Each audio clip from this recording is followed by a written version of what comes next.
प्रशांत महासागर की लहरों पर मौसम के आतंक का उपन्यास लिखा जा रहा है। समुद्र से पृथ्वी को संदेश आया है, सतर्क हो जाओ।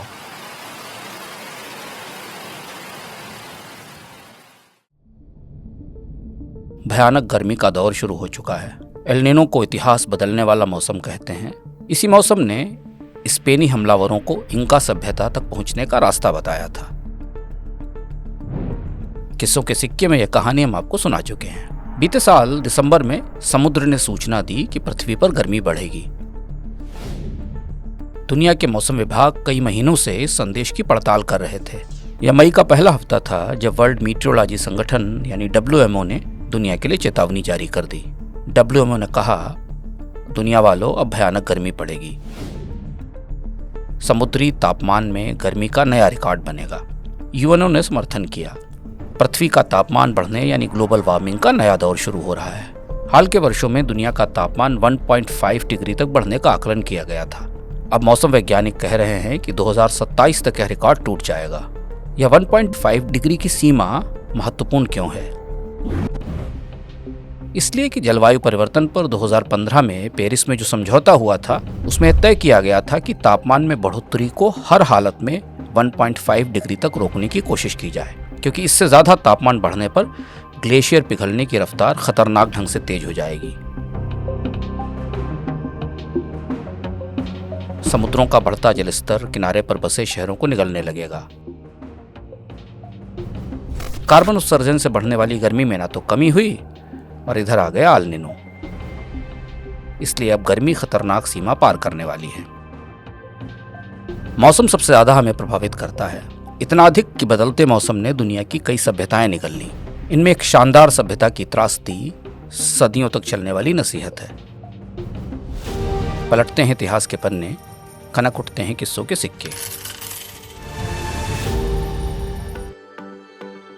अमेरिका के मायामी से करीब 2 घंटे की उड़ान मैक्सिको के शहर कैनकुन पहुंचा देती है।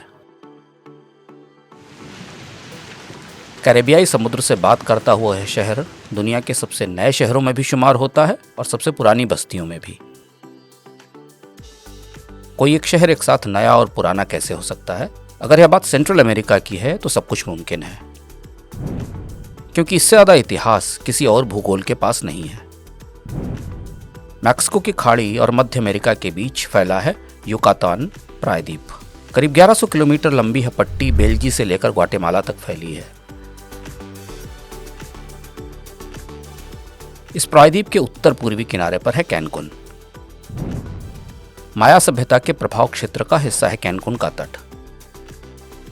मगर बाद की सदियों में यह इलाका मछुआरों की बस्ती में बदल गया। 1970 में मैक्सिको की सरकार ने कैनकुन को एक पर्यटन शहर के रूप में विकसित किया। कैनकुन में भवन निर्माण का नया दौर आया और 1980 में एक बदला हुआ नया चमकता कैनकुन शहर दुनिया के सामने था, जो मैक्सिको में पर्यटकों की पहली पसंद बन गया। पाम के पेड़ों से घिरे समुद्र, सफेद तट, मूंगे की चट्टानें और सुहाने मौसम के अलावा भी कैनकुन के पास ऐसा बहुत कुछ है जो दुनिया के किसी देश के पास नहीं है। इसलिए मैक्सिको जाने वाले पर्यटन के लिए कैनकुन ही जाते हैं। मौसम से हुए सबसे बड़े और रहस्यमय बदलाव की कहानी कैनकुन के करीब ही मिलती है। कैनकुन से चेचेन इट्जा जाने में करीब 3 घंटे लगते हैं। यदि आपने चेचेन इट्जा का नाम सुना है तो आपकी आंखों के सामने करीब 928 फीट की ऊंची त्रिकोणीय पिरामिड जैसी इमारत का दृश्य आ जाएगा। यकीनन आप माया सभ्यता के सबसे महान स्मारक के बारे में सोच रहे हैं। चेचेन इट्जा वही है। इस पिरामिड का नाम एल कैस्टिलो है। माया सभ्यता के लोग इसे कुकुलकुन का मंदिर कहते थे। माया सभ्यता का प्रारंभ ईसा पूर्व 2500 से माना जाता है। ईसा पूर्व 900 सदी से 900 ईस्वी के बीच इस सभ्यता का उत्कर्ष युग था। माया लोग प्राचीन काल के सबसे विकसित लोग थे। उनके पास क्या नहीं था जिस पर आज की सभ्यता गर्व करती है? उनके पास अपनी लिपि थी, उनके पास अपनी लेखन पद्धति थी जिनमें ध्वनियों के लिए भी चिन्ह थे। माया लोगों के पास अचूक कैलेंडर थे, यानी समय की मापजोख थी। उनका सोलर कैलेंडर हाब कहा जाता था। उनके पास एक और पवित्र कैलेंडर था जिसका नाम जोलकन था। माया सभ्यता के पास गणित और संख्याएं भी थीं, जिसके जरिए वे आकाश में ग्रहों की हलचलों की गणना करते थे। माया सभ्यता के पास इंजीनियरिंग और भवन निर्माण था, खेती के तरीके थे, सिंचाई की प्रणालियां थीं। यह सभ्यता पूरे युकातान प्रायद्वीप पर फैली थी। जिसमें आज के मैक्सिको, ग्वाटेमाला, एल सल्वाडोर और होंडुरास आते हैं। कैलकमल, अक्समल, कोपान, प्लेनिक, तिकाल और चिचेन इट्जा माया सभ्यता के प्रमुख केंद्र थे। इनमें सबसे बड़ा और सबसे भव्य था चिचेन इट्जा। त्रिकोणीय पिरामिड एल कैस्टिलो माया सभ्यता की शानदार विरासत भी है और दर्दनाक कहानी भी। कहते हैं साल में 2 बार जब सूर्य भूमध्य रेखा के ऊपर होता है, यानी दिन रात बराबर होते हैं, यह समय हर साल 20 मार्च और 22 सितंबर के आसपास आता है। उस वक्त कुकुलकुन के मंदिर में अनोखा दृश्य बनता था। ढलते सूर्य की छाया इस पिरामिड की सीढ़ियों पर उकेरी गई सर्प की आकृतियों से इस तरह मिलती थी मानो एक विशाल भव्य सर्प ऊपर से नीचे उतर रहा हो। यह सर्प ही कुकुलकुन था। कुकुलकुन माया लोगों का सबसे बड़ा देवता था, जो इक्विनॉक्स यानी दिन रात बराबर होने पर पृथ्वी पर आकर आशीष बांटता था। माया सभ्यता और चेचेन शहर का पानी से बड़ा रहस्यमय रिश्ता है। चेचेन शहर को बसाया ही पानी वालों ने था। चेचेन का अर्थ है कुएं का मुंह। माया सभ्यता के लोगों के पास जमीन के भीतर पानी तलाशने की अनोखी कला थी। यह काम करने वाले लोग वाटर सॉकर्सर्स कहे जाते थे। माया शहरों में सबसे व्यवस्थित और विशाल चेचेन को बसाने की जगह इन्हीं जल ज्योतिषियों ने तय की थी। चिचेन इत्जा में कुकुलकुम के मंदिर से करीब 300 मीटर दूर एक सीनोट है। यह एक प्राकृतिक कुआं है जो माया सभ्यता के लिए बड़ा पवित्र था। सर्प देवता कुकुलकुम की पूजा में यहां चढ़ावा चढ़ाया जाता था। बाद में वहां नर बलि भी होने लगी थी। शोधकर्ताओं ने इस कुएं से कंकाल और पूजा के आभूषण निकाले हैं। माया सभ्यता का दुर्भाग्य कि जिस पानी ने उन्हें प्राचीन विश्व के सबसे महान शहर को बसाने का आधार दिया, उसी पानी की कमी सभ्यता को ले डूबी। यूं तो माया सभ्यता कैसे मिटी, इसके सभी कारणों पर शोध आज भी जारी है,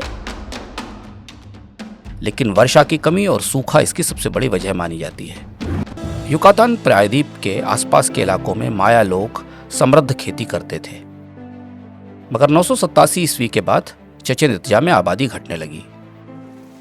माया लोग वर्षा वनों के इलाके में रहते थे। यहाँ खूब पानी बरसता था, जिससे कॉर्न यानी मक्के की खेती होती थी। जलाशय भरे रहते थे। यह बात 800 से 1000 ईस्वी के बीच की है, जब युकातान के इलाके में पानी की कमी हुई। बरसात 70% तक घट गई। नासा, साइंस मैगजीन और Goddard institute of space studies के अध्ययन बताते हैं कि यही वह वक्त था जब चिचेन इत्जा से लोगों का पलायन प्रारंभ हुआ। माया सभ्यता में जनसंख्या तेजी से बढ़ रही थी। खेती और आवास के लिए जंगल काटकर जगहें बनाई गई थीं। हरियाली घटने से सूखा लंबा और व्यापक होने लगा। 1000 ईस्वी तक माया सभ्यता खत्म हो गई।